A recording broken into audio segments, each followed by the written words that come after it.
ഈ പറയുന്ന conductor DFI പ്രവർത്തകനാണെന്നും conductor ഫ്രണ്ടിലാണ് ഇരുന്നത്, എന്നിട്ട് അവൻ പുറകിലാണ് ഇരുന്നതെന്നാണ് പറയുന്നത്.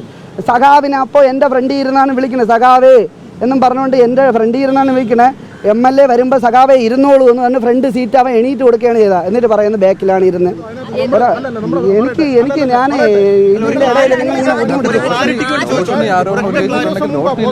ഞാനിങ്ങനെ കേൾക്കേണ്ട കാര്യമില്ല. ന്യായമുള്ള എൻ്റെ അടുത്ത് കൂടെ നിൽക്കാതെ എന്നെ ഇങ്ങനെ ഇറിറ്റേറ്റ് ചെയ്തുകൊണ്ടിരിക്കുകയാണ്, ബുദ്ധിമുട്ടിച്ചുകൊണ്ടിരിക്കുകയാണ്. ഒരു കാര്യമില്ല ചേച്ചി, എനിക്ക് സംസാരിക്കാൻ എനിക്ക് വയ്യ, എനിക്കിങ്ങനെ എനിക്ക് വയ്യ. നിങ്ങൾ പറയുന്നത് എന്താണെന്ന് വെച്ചാൽ പറഞ്ഞു കഴിഞ്ഞാൽ റോഷനി ഞാൻ കണ്ടു, അനാവശ്യം പറഞ്ഞു, അപമര്യാദയും പെരുമാറി, അത് വേണമെങ്കിൽ ഞാൻ സമ്മതിച്ചു തരാം. എനിക്ക് അതാണ് പറയാനുള്ളത്. പിന്നെ എന്താണ് നിങ്ങളുടെ ഉദ്ദേശം? എങ്ങനെയാണ് ഒരാളെ ബുദ്ധിമുട്ടിക്കണേന്? നിങ്ങൾ ഏത് ചാനലാണ് ചേച്ചി? കൈരളിയാണോ? ഓ, അപ്പൊ നിങ്ങൾ ഇത് പ്രതീക്ഷിക്കുന്ന ഇത് തന്നെയാണ് പ്രതീക്ഷിക്കുന്നത്. അതല്ല ചേട്ടാ, എനിക്ക് ബുദ്ധിമുട്ട്, എനിക്ക് മാനസികമായിട്ട് ബുദ്ധിമുട്ടുണ്ട്, എനിക്ക് പാർട്ടി ബേസിലും ബുദ്ധിമുട്ടുണ്ട് കേട്ടോ. എന്നെ ഇങ്ങനെയായിട്ട് ബുദ്ധിമുട്ടിക്കുന്നു.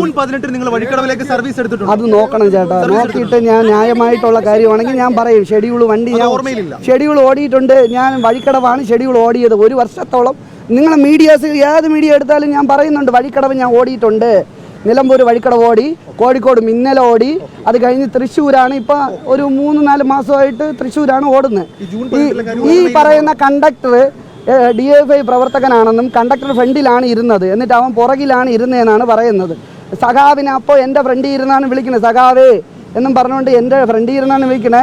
MLA വരുമ്പോൾ സഖാവെ ഇരുന്നോളൂ എന്ന് പറഞ്ഞ് ഫ്രണ്ട് സീറ്റ് അവൻ എണീറ്റ് കൊടുക്കുകയാണ് ചെയ്തത്. എന്നിട്ട് പറയുന്നത് ബാക്കിലാണ് ഇരുന്ന്. അതിലൊന്നും കാര്യമില്ല. 2023 ജൂൺ 19 അന്ന് ഈ വഴിക്കടവ് സർവീസിൽ ഏതുമായിരുന്നു ഡ്രൈവർ എന്ന് വെച്ചാൽ ഞാൻ തിരക്കിയിട്ടില്ല, ഞാൻ ഡിപ്പാർട്ട്മെന്റുമായിട്ട് ഇടപെട്ടിട്ടില്ല. ഇപ്പം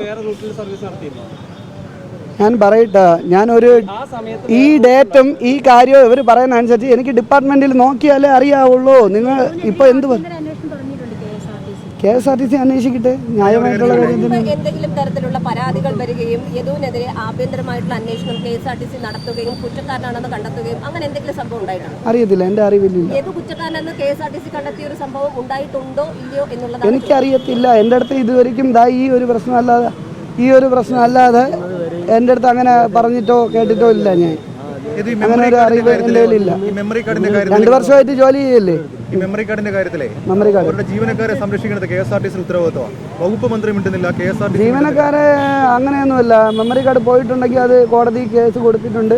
അത് മെമ്മറി കാർഡ് എന്തായാലും കോടതിയിൽ തെളിയിക്കണമല്ലോ. മെമ്മറി കാർഡ് എടുത്ത് മാറ്റിയതാണോ? കാരണം ആ ബസ്സിനകത്ത് ഉണ്ട് എന്നുള്ളതാണ് KSRTC. എനിക്കറിയത്തില്ല. മെമ്മറി കാർഡുമായിട്ട് നമ്മളിപ്പം വണ്ടി തരുമ്പോൾ റിപ്പോർട്ട് ചെയ്ത് വണ്ടിയിൽ ഇന്ന സാധനങ്ങളുണ്ടെന്ന് അവിടുത്തെ ഇൻചാർജാണ് ചെയ്യുന്നത്. ഒപ്പിട്ട് തരേണ്ടതാണ്. ഒരു കാർഡ് തരും. കാർഡാണ് നമ്മളെ താക്കോലായിട്ട് നമ്മൾ കാണുന്നത്. ആ കാർഡ് വാങ്ങിച്ചുകൊണ്ടാണ് നമ്മൾ പോകുന്നത്. അതിൽ ഈ മെമ്മറി കാർഡ് ഉണ്ടോ എന്നല്ല, ബ്രേക്ക് ചെക്ക്, വണ്ടി ഫുള്ള് ചെക്കിങ് എന്ന് പറഞ്ഞ് എഴുതി ഒപ്പിട്ടാണ് തരുന്നത്. അപ്പോൾ അവർ ചെക്ക് ചെയ്ത് തരുന്നതാണ്. നമ്മൾ പിന്നെ അതിനെക്കുറിച്ചൊന്നും നോക്കുന്നില്ല.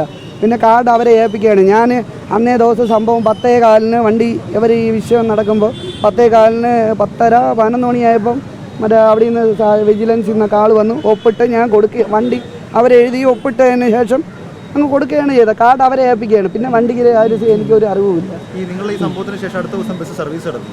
അടുത്ത ദിവസം സർവീസ് നടത്തിക്കണം. അതിനുശേഷം ഞാൻ ഇതിനെക്കുറിച്ചൊന്നും അറിയുന്നില്ല. ഈ വാർത്തയിൽ ഞാൻ എയറിലാക്കിക്കൊണ്ടിരിക്കുകയാണ്.